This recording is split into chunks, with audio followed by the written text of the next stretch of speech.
அனைத்து நல்லுள்ளங்களுக்கும் வணக்கம். நான் உங்கள் ஆர்கே பேசுகிறேன். விக்மாசோமோட நெக்ஸ்ட் சேனல் வழக்கமாக உலக செய்திகள், இன்றைய சிறப்பு செய்திகள். நம்ம ஹவுதி கிட்டேருந்து ஆரம்பிச்சிடலாம். அப்புறம் உக்ரைன் மீது மிகப்பெரிய ஒரு தாக்கலை நிகழ்த்தியிருக்காங்க. அது இல்லாமல் இன்னும் பரபரப்பாக இருக்கக்கூடிய சூழ்நிலை. ஏன்னா ட்ரம்ப் அவர்களோட அறிவிப்புக்கு அப்புறம் ஈரான் சொன்ன புதிய செய்தியும், ட்ரம்ப் அவர்கள் almost strait of Hormuz open பண்ணிட்டாங்க அப்படின்ற மாதிரி சொல்லியிருக்காங்க. பட் இருக்கக்கூடிய சூழ்நிலை, சம்பவங்கள் அனைத்தும் ஒருங்கிணைந்த ஒரு சூப்பரான அப்டேட்டாக பார்த்துடலாம். பதிவுக்குள்ளே போகிறது முன்பு நீங்கள் நம்ம சேனலை சப்ஸ்கிரைப் பண்ணலாம். சப்ஸ்கிரைப் பண்ணிட்டு வாங்க. மறக்காம பெல் பட்டன் கிளிக் பண்ணி ஆல் ஆப்ஷன்ஸ் கொடுங்க. வீடியோ போகலாம்.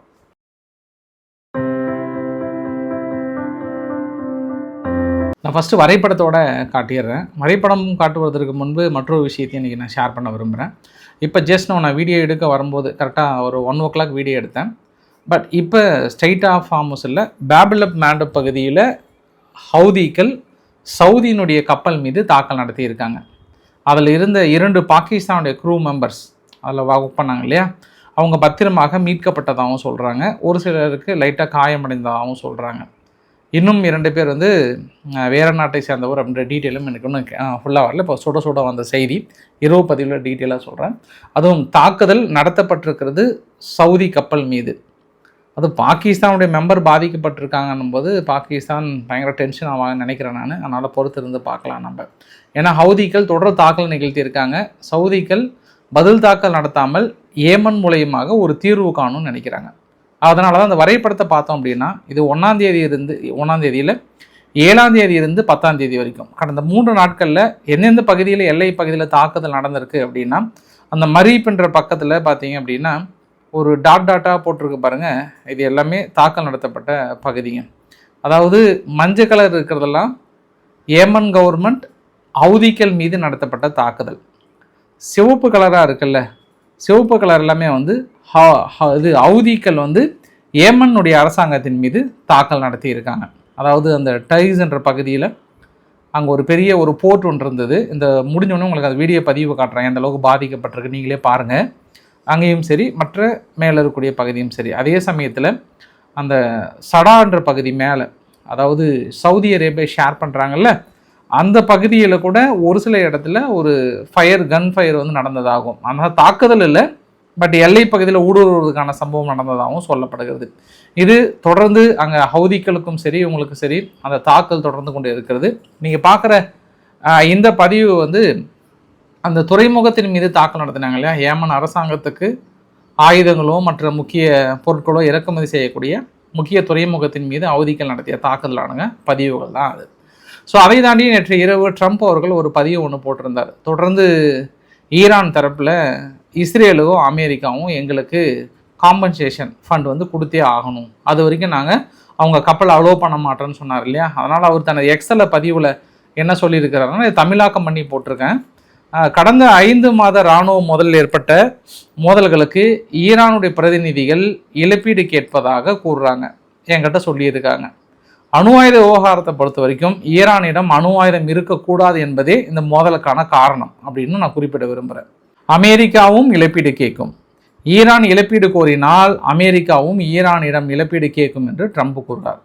ரோட் சைடு பாம் சைடு தாக்குதல், அதாவது சாலையோர வெடிகுண்டுகள் மற்றும் பல்வேறு மோதல்களில் கொல்லப்பட்ட அல்லது படுகாயமடைந்தவர்களுக்கான ஈரான் இழப்பீடு வழங்க வேண்டும். USS கோல் உயிரிழப்புகள், அதாவது தாக்குதலில் உயிரிழந்த குடும்பங்களுக்கு இழப்பீடு வழங்க வேண்டும். அதாவது ஈரான் தாக்குதலில் உயிரிழந்த குடும்பங்களுக்கு அவங்க இழப்பீடு வழங்கணும்னு கேட்குறாங்க. அது இல்லாமல் ஈரான் போராட்டங்களில் 50 ஆண்டுகளில் ஈரானின் கொல்லப்பட்ட அல்லதும் போராட்டக்காரர்கள் குடும்பங்களுக்கு இழப்பீடு வேணும். அப்ராக்சிமேட்டாக 52,000 பேர் இருந்திருப்பாங்க ஈரான் நடத்திய தாக்குதலில் அந்த போராட்டக்காரர்களில். அது இல்லாமல் ஒருதலை பட்சமாக அயதுல்லா அலி காமேனி அவர்கள் எடுத்த மிக ஒரு முடிவு, அதன் அடிப்படையில் 52,000 பேர் இறந்திருப்பாங்க. அதனால் எதிர்கால பேச்சுவார்த்தை நடக்கும்போது இனி இந்த இழப்பீடு கோரிக்கை இனி நாங்களும் கேட்க ஆரம்பிப்போம் அப்படின்னு சொல்கிறாங்க. அதனால் IRGCயினுடைய ஸ்போக் பர்சன் என்ன சொல்லியிருக்கிறாருன்னா, ஜியோனிஸ்டுக்கும் சரி அமெரிக்காவுக்கும் சரி ஒன்றை மட்டும் நாங்கள் நினைவுபடுத்த விரும்புகிறோம். 3 தீவுகள், கிரேட்டர் டனப், லெசர் டனப், அபு மூசா, இந்த 3 தீவுகளை குறிவைத்து தாக்கல் நடத்தியிருந்தாங்க. தொடர்ந்து அந்த UAEக்கு ஒப்படைச்சலான்னு நினைக்கிறாங்க. 1977-71 அடிப்படையில் அது ஈரானுடைய மண்ணுக்கு சொந்தமானது. அந்த தீவுகளை சுற்றி ஈரானுக்கு மட்டுமே பொருத்தம். அங்கே இருக்கக்கூடிய கடல் நீரும் வந்து யாருக்கு ஷேர் பண்ணணும்? ஈரான் மட்டும்தான் ஷேர் பண்ணணும். அதை தாண்டி யூஏனுடைய பேச்சை கேட்டுக்கிட்டு அங்கே இருக்கக்கூடிய வாட்டர் கிளியரன்ஸ் போர்டும் இது எல்லாமே, அதாவது சர்வதேச கடல் பகுதியை சேரும் அது இதுன்னு ஏதாவது சொன்னீங்க அப்படின்னா மிக கடுமையான விளைவுகள் எடுக்க நேரிடும், நாங்களாம் தயங்கவே மாட்டோம் அப்படின்னு சொல்கிறாங்க. இன்னொரு வார்த்தை என்ன சொல்கிறாங்கன்னா, தொடர்ந்து எங்களோட பொருளாதார நெருக்கடிகளை ஏதாவது நீங்கள் பெரிய அளவுக்கு அப்படி பண்ணிடலாம் இப்படி பண்ணிடலாம் நினச்சிங்கன்னா, இஸ்மாயில் பஹாகி அவர்கள் என்ன சொல்கிறாருன்னா, பொருளாதார தடைகள் மூலம் ஈரானை மூச்சு திணற செஞ்சிடலாம், அவங்கள வந்து ஒட்டுமொத்தமாக முடிச்சிடலான்னு அமெரிக்காவுடைய நிதித்துறை செயலாளர் பெருமையாக கூறுறாரு. அதன் கொடூரத்தன்மையும் தாண்டி பார்த்தால் இந்த கூற்று அமெரிக்காவுக்கு பொருளாதார தடைகள் மீது ஏற்பட்ட கட்டாய பழக்கத்தை வெளிப்பாடாக காட்டுகிறது. வாஷிங்டன் ராஜதந்திர முயற்சிகளை மேற்கொள்ள முடியாத போதெல்லாம் பொருளாதார தடைகளை நாடுகிறது. அந்த தடைகள் எதிர்கொள்ள பலன் தராத போது அவற்றின் அளவை மேலும் அதிகரிக்கிறது. அதனால் இனி இது ஒரு கொள்கை இல்லை, இது ஒரு பழக்கம். அதாவது அவங்க அந்த பொருளாதார தடை போடுறத ஒரு பழக்கமாக வச்சிருக்கிறாங்க. அதை விட ஆபத்தான வகையில் சிந்தனையை பின்னுக்கு தள்ளி உள்ளது. இதை விட நாங்கள் பல அழுத்தங்கள்லாம் தாண்டி வந்திருக்கிறோம். உண்மையான ஆபத்து என்னன்னா, இந்த பழக்கத்தை பிடித்து கொண்டிருக்கிற அமெரிக்க அரசியல்வாதிகளே தாங்கள் உருவாக்கிய நெருக்கடியிலிருந்து அவமானமின்றி வெளியேறுவதற்கான வாய்ப்புகளே இறுதியில் உள்ளது. அதனால் நீங்கள் எப்படா இதுலேருந்து வெளியே வருவோன்னு நீங்கள் கஷ்டப்பட போகிறீங்க, அந்த அளவுக்கு எங்களோட பதிலடிகள் வந்து இருக்கும் அப்படின்னு அடுத்த கட்ட எச்சரிக்கையும் கொடுக்குறாங்க. ஸோ இந்த அறிவிப்புகள்லாம் மாறி மாறி வந்தவுடனே ட்ரம்ப் அவர்கள் நீ வெள்ளை மாளிகைகளை சந்திக்கும் போது சற்று அசந்து தூங்கி விட்டார். அந்த தூங்கிய பதிவு தான் எடுத்து போட்டிருந்தாங்க. சரி, அதை விடுங்க. அவர் முழிச்சிட்டு இருக்கும்போது என்ன பேசினார் அப்படின்னு முக்கியம், தூங்கிட்டு இருக்கும்போது கொரட்டை விட்ட பதிவு நம்மளுக்கு முக்கியம் அல்ல. ஏதோ இரவு சற்று வேலையாக இருந்திருப்பார், அதனால் சற்று தூங்கியிருப்பார், அதனால் அதை நாம் பெரிதுபடுத்த வேண்டாம். அவர் முழித்திருக்கும் போது சொன்ன செய்தி என்னவென்றால், ஸ்டெய்ட் ஆஃப் ஹார்முஸ் முழுமையாக ஓப்பன் பண்ணிட்டாங்க, அவங்க கண்ட்ரோல்லாம் கிடையாது, ஃபுல்லாக எங்கள் கண்ட்ரோல்லாம் இருக்குது, அதனால் இதுக்கப்புறம் வெற்றி தோல்லாம் ஒன்றும் கிடையாது, அது எங்களுக்கு தான் கிரெடிட்டு அப்படின்றாரு. இதுக்கப்புறம் நம்ம ஒன்றும் சொல்கிறதுக்கு பாஸ், அது நான் உங்ககிட்ட ஒப்படைச்சிட்றேன். ஸ்டெய்ட் ஆஃப் ஹார்முஸ் ஓப்பன் பண்ணிட்டாங்க, அமெரிக்கா கிட்ட கட்டுப்பாட்டில் இருக்குது அப்படின்னா ஏன் நேற்று வெறும் 6 கப்பல் மட்டும்தான் வந்தது? சராசரியாக ஒரு நாளைக்கு 90 கப்பல் வர வேண்டியது, ஒரு நாளைக்கு 100 கப்பல் வர வேண்டிய இடத்தில் வெறும் 6 கப்பல் மட்டுமே வருகிறதே. அதற்கான காரணத்தை அமெரிக்கா கூறுமா என்றால் மறுபடியும் கொரட்டை விட்டு தூங்க போக ஆரம்பிச்சிருவாரு. பட் இப்போதைக்கு என்ன சொல்கிறாருன்னா, பொறுத்திருந்து பாருங்க, உங்களுக்கு சர்ப்ரைஸ் காத்துட்ருக்கு, big deal, it's a very big deal அப்படின்னு இருக்கிறாரு. என்ன அந்த பெக் டேல் அப்படின்றத நம்மளும் பார்த்துடலாம். ஸோ இப்போதைக்கு ஐஆர்ஜிசியினுடைய கட்டமைப்பு எப்படி அவங்க வந்து செட் பண்ணியிருக்காங்கன்னா, தலைவர் யார் அப்படின்னா முஸ்தபா காமினி ஐஆர்ஜிசிக்கு, அதுக்கு கீழே வந்து ஹலி அப்துல்லானி அப்படின்னு சொல்லிட்டு இருக்கிறாரு. அவர் தான் ஆர்ம்டு ஃபோர்ஸுடைய ஜென்ரல் ஸ்டாஃப். அவர் கீழே 3 பேராக பிரிச்சிருக்கிறாங்க. ஒன்று வந்து எல்லாம் புதிய தலைவர், நிறைய பேர்த்து வந்து இப்போ தேர்ந்தெடுத்திருக்காங்க நேற்று இரவு. அதில் வந்து ஆர்டஸ்ன்னு சொல்லுவாங்க, ஹமீர் அட்டாமி கீழே ground forces, navy, air force, air defence forces, இது எல்லாமே அவங்க கண்ட்ரோலுக்கு வருது. அதனுடைய தலைவர்கள் நியமித்திருக்கிறாங்க. அப்புறம் இஸ்லாமிக் ரெவல்யூட்டரி கார்ப்காரோட அகமத் வஹாடி, அவருக்கு கீழே என்ன சொல்கிறாங்கன்னா, இன்னும் செகண்ட் ஃபோர்ஸாக கிரவுண்ட் ஃபோர்ஸினுடைய முகமது கராமி அவர்கள், அப்புறம் நேவி, இந்த மாதிரி பிரிவுலாம் கொண்டு வராங்க அந்தந்த தலைவுக்கு. அப்புறம் வந்து லா என்ஃபோர்ஸ்மெண்ட் கமாண்டு, இதுக்கு கீழே நேற்று மட்டுமே ஒட்டுமொத்தமாக ஒரு 20 அதிகாரிகளை அடுத்தடுத்து நியமித்திருக்கிறார்கள் என்பதும் ஒரு கூடுதல் தகவலாக சொல்ல முடியும். ட்ரம்ப் அவர்களை தொடர்ந்து ஈரான் குறி வைக்கிறதா, தொடர்ந்து அதாவது அவரை படுகொலை செய்வதற்கான திட்டங்களை தீட்டுக்கிறதா அப்படின்னா, வாஷிங்டன் போஸ்ட் என்ன சொல்ல வராங்கன்னா, ஏற்கனவே அவர் துருக்கிக்கு வந்து போயிருந்தார் இந்த நேட்டோடைய உச்சி மாநாட்டுக்கு. அப்போ அவர் போகும்போது கத்தார் பரிசாக கொடுத்த புதிய போயிங் விமானத்தில் போய் இறங்கினார். ஆனால் மறுபடியும் அவர் ரிட்டர்ன் போகும்போது பார்த்தோன்னா அவர் அந்த விமானத்தில் போகல, வேறொரு விமானம் தான் போனாங்க. அந்த விமானத்து பேர் வந்து ஏர்ஃபோர்ஸ் 1747 அப்படின்னு சொல்கிறாங்க. அப்படி அவர் போகும்போது ட்ரம்ப் என்ன சொன்னார்னா, என்னுடைய பழைய நினைவுகள் வந்து இதில் பயணம் செய்ய விரும்புகிறேன் அப்படின்னு தான் சொன்னார். ஆக்சுவலாக என்ன சொன்னாங்கன்னா, இவங்க இந்த பழைய விமான நிலையம் இருக்கு இல்லையா, அதாவது இந்த போயிங் 757 சொல்லிட்டு அடிஷ்னல் ஒரு விமானம் கொண்டு வந்தாங்கல்ல, அது வந்து சும்மா ஒரு ஃபேக் மாதிரி வந்து ரெடி பண்ணாங்களாம். ஏன்னா ஒரு ஹைட்ராலிக் பெட்டி மாதிரி, அதாவது நேராக ஒரு சீட்டு இறங்குற மாதிரி பேக் சைடில் அந்த பக்கம் உயர்த்தி ஊடகங்கள் யாரும் அந்த விமானத்தில் இல்லாத அளவுக்கு மறுபக்க கதவை க்ளோஸ் பண்ணிவிட்டு ட்ரம்ப் வந்து வெளியேறி இருக்கிறாராம் அதிலிருந்து.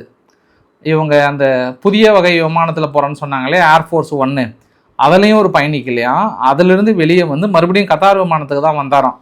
அப்போ C-24 விமானத்திலிருந்து மாற்றப்பட்டு மறுபடியும் இதே விமானத்துக்கு வந்து பின்னாடி கதவெல்லாம் க்ளோஸ் பண்ணிவிட்டு அதில் ட்ரம்ப் அவர்கள் இருக்கிற மாதிரி ஒரு பொம்மை மாதிரி செட் பண்ணிட்டாங்களாம்.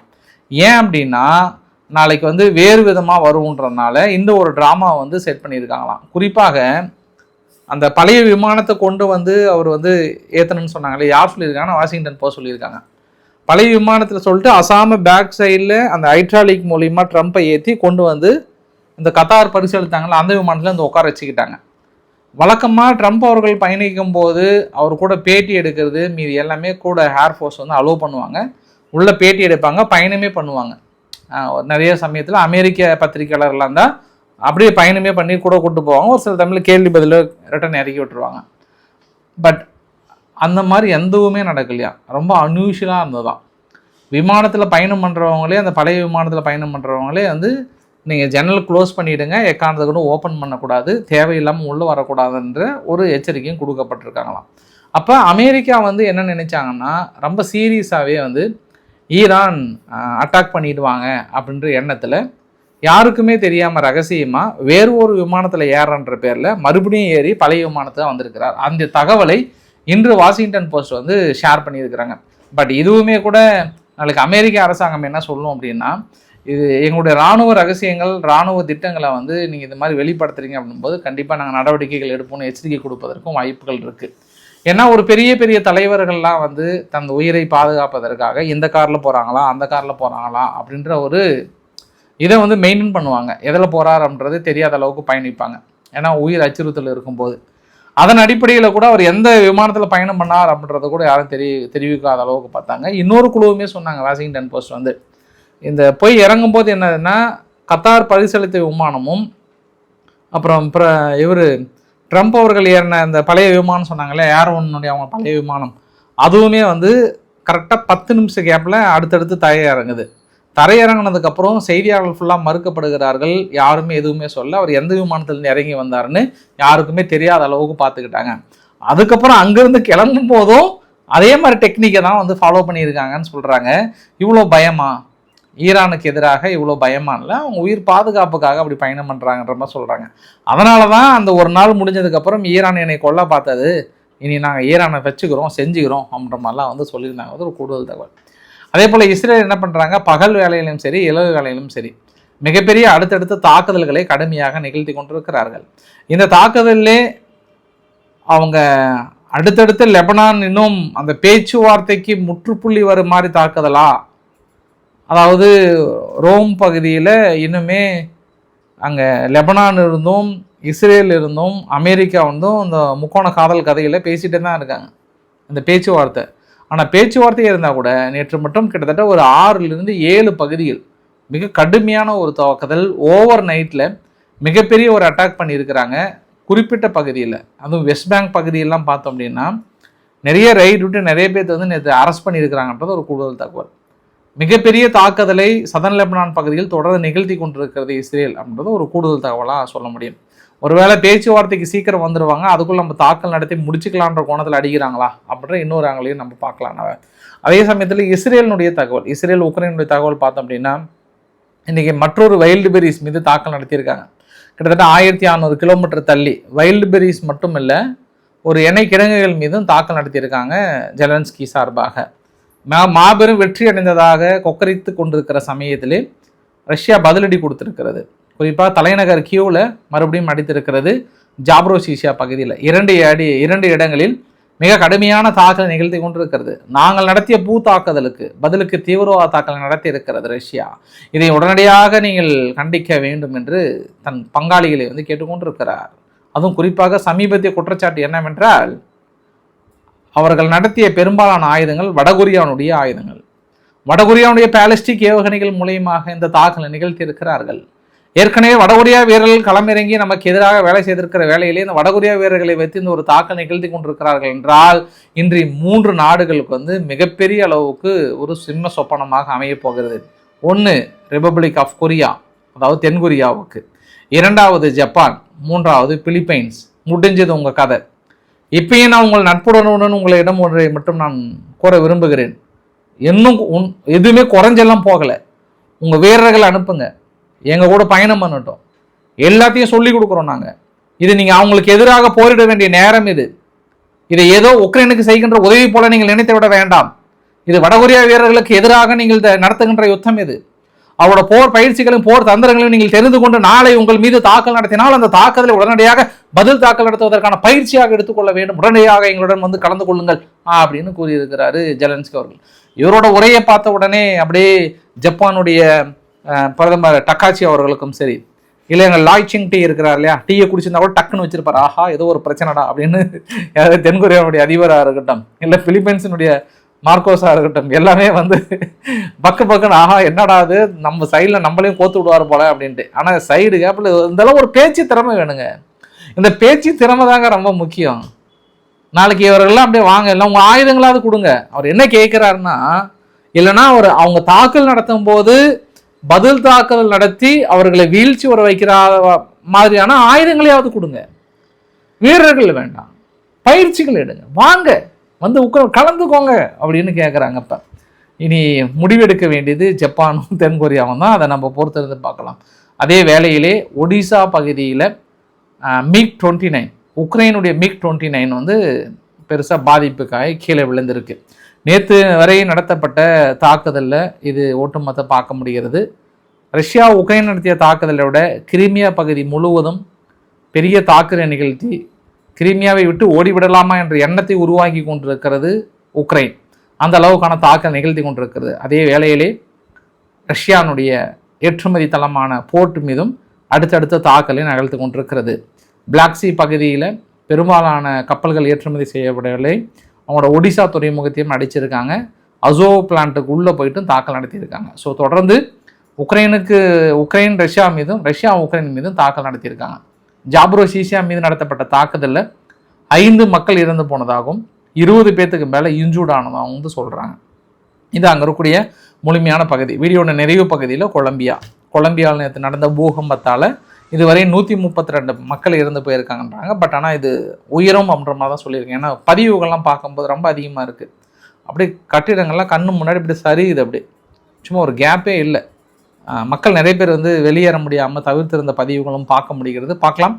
தொடர்ந்து அங்கே இருக்கக்கூடிய கட்டிட கழிவுகளை அகற்றிட்டே இருக்காங்க. எத்தனை பேர் இருந்திருக்காங்கன்னு தெரியல. உடனே உதவிகள்லாம் பெரிய அளவுக்கு அடுத்தடுத்து போயிட்டு செய்ய ஆரம்பிச்சிருக்காங்க. பார்க்கலாம். நம்ம அடிஷ்னலாக லிபியாவில் என்ன ஆச்சுன்னா, லிபியானுடைய மிலிட்டரி இன்டெலிஜென்ட்டு அவருடைய வீட்டுக்கு வெளியே கார் இருந்திருக்கு. கரெக்டாக அவருடைய காருக்கு வெளியே வரும்போது அடிச்சிட்டாங்க. பெரிய அளவுக்கு தூக்கிட்டு இருக்கிறாங்க. அவ்வளோ கார் பாம் வச்சு தூக்கியிருக்காங்க. அவர் பேர் வந்து ஜென்ரல் வசாவி அல் மொசோரி. அவர் வந்து தூக்கியிருக்காங்க. அது இல்லாமல் சிரியா அரசாங்கத்தினுடைய நேஷ்னல் ஆயில் கார்பரேஷன் ஒன்று, அதையும் வந்து நேற்று யாரோ ட்ரோன் மூலிமா தாக்கல் நடத்தியிருக்காங்க. ஸோ லிபியாவுக்குள்ளே இந்த தாக்கல் நடத்தியது யார் என்ற கோணத்துலையும் பார்த்துட்டு இருக்காங்க. ரோட்ரிகஸ் அவர்கள், டெல்சி ரோட்ரிகஸ் யாருங்க? வெனிசுலானுடைய இடைக்கால அதிபர். அவங்க அமெரிக்கானுடைய ட்ரெஸரியை கூப்பிட்டு ஒரு மீட் ஒன்று நடத்துகிறாங்க. எங்களுக்கு வர வேண்டிய ஃபண்டு இன்னும் வரல, அங்கே நம்ம நிதியை போய் ஒவ்வொரு தடையாக கேட்டுட்ருக்கோம்ல, அந்த மாதிரி அங்கேயும் வந்து என்ன கேட்குறாங்கன்னா, ஐயா நாங்கள் ஆயில் விற்கிறது எல்லாமே உங்கள் ட்ரெஸரிக்கு போய் சேர்ந்துடுச்சு, இப்போ நாங்கள் மறு கட்டமைப்பு பண்ணணும், அங்கே வெனிசுலாவில் மறு கட்டமைப்பு பண்ணணும், அதனால் எங்களுக்கு ஃபண்டு ரிலீஸ் பண்ணிங்கன்னா பரவாயில்லன்றாங்க. அப்போ அந்த குழு என்ன சொல்லுதுன்னா, ஃபண்டு ரிலீஸ் பண்ணல, எங்களுடைய கட்டிட வடிவமைப்பாளர், எங்களுடைய டீம், எங்களுடைய என்ஜினியர்ஸ் எல்லாமே அனுப்புகிறோம், அவங்களே கட்டி கொடுத்துருவாங்க, அவங்களுக்கு எங்கெங்கே வேணும்னு மட்டும் சொல்லுங்கள், அவங்க கட்டி கொடுத்துருவாங்க, அவ்வளோதான்றாங்க. அதாவது என்ன சொல்ல வராங்கன்னா, அந்த மெட்டீரியல்ஸ், அந்த பொருள், வேலை வாய்ப்பு எல்லாமே இவங்களது சார்ந்த நிறுவனங்கள் மட்டும் தான் வளரணும், வெனிசுலா சார்ந்த நிறுவனங்கள் இல்லை. நீங்கள் ஃபண்டு கொடுத்தீங்கன்னா அவங்க கட்டடம் பண்ணிக்கிறாங்க, அவங்க கட்டிக்கிறாங்க, அவங்களுக்கு எல்லாமே தெரியும். அவங்களுக்கு அவங்க நாட்டில் சிமெண்ட்டில் இருந்து மீதி எல்லாமே கொஞ்சம் உள்நாட்டு உற்பத்தியும் பாதிக்காத அளவுக்கு அது போயிட்டு கன்ஸ்ட்ரக்ஷன் ஓரளவுக்கு போயிட்டுருக்கோம். பட் எதுவுமே இல்லாமல் எல்லாமே தள்ளி வச்சுட்டு உங்கள்கிட்ட ஃபண்டை வாங்கிட்டு ஃபண்டை கொடுக்காம வெறும் நாங்கள் கன்ஸ்ட்ரக்ஷன் மட்டும் உங்களுக்கு கட்டி கொடுக்குறோம் அப்படின்னு சொல்கிறது இருக்குது பார்த்தியா. இதை விட வேறு எதுவுமே பச்சையாக நம்ம சொல்ல முடியாது. முழுக்க வெனிசுலாவை இணைத்து விட்டது அமெரிக்கா. ஒட்டுமொத்த ஆயுதம் இல்லை, எண்ணெய் வள ஏற்றுமதியும் தனது கட்டுப்பாட்டுக்குள்ளே கொண்டு வந்து முழுமையாக தன்னோட ட்ரெஸரிக்குள்ளே ஃபண்டு கொண்டு வந்துட்டு அவங்க வேறு ஏதாவது எங்கேயுமே நகர முடியாத அளவுக்கு முழுமையாக கட்டி அமைக்கிறது. இந்த மாதிரி ஒரு சூழ்நிலையில் வேறு ஏதாவது ஒரு நாடு நம்ம உட்படுத்தணும் அப்படின்னா அந்த நாட்டின் மீது கடுமையான பொருளாதார தடையை போடுவாங்க அவங்க. இது ஒரு அடிமைத்தனம் அல்லவா? இது வந்து ஒரு ஜனநாயக முறையில் இது வந்து ஏற்றுக்க முடியுமா? ஒரு நாட்டை அடிமைப்படுத்தி தனது கண்ட்ரோலுக்குள்ள கொண்டு வந்து அந்த நாட்டோட ஒட்டுமொத்த ஏற்றுமதியும் தனது பேங்க்ல வரவை வச்சுட்டு நீங்க பண்ணீங்க அப்படின்னா அது கரெக்டா இருக்கும்னு நினைக்கிறாங்களா? அன்னைக்கு எந்த அளவுக்கு எதிர்ப்பு வரும்ல பார்க்கலாம். சரி, ஓகே. ஸோ பிடிச்சிருந்தா லைக் பண்ணுங்க, ஃப்ரெண்ட்ஸுக்கு ஷேர் பண்ணுங்க, சப்ஸ்கிரைப் பண்ணுங்க. ரவிக்குமார் சேனல். நன்றி, வணக்கம்.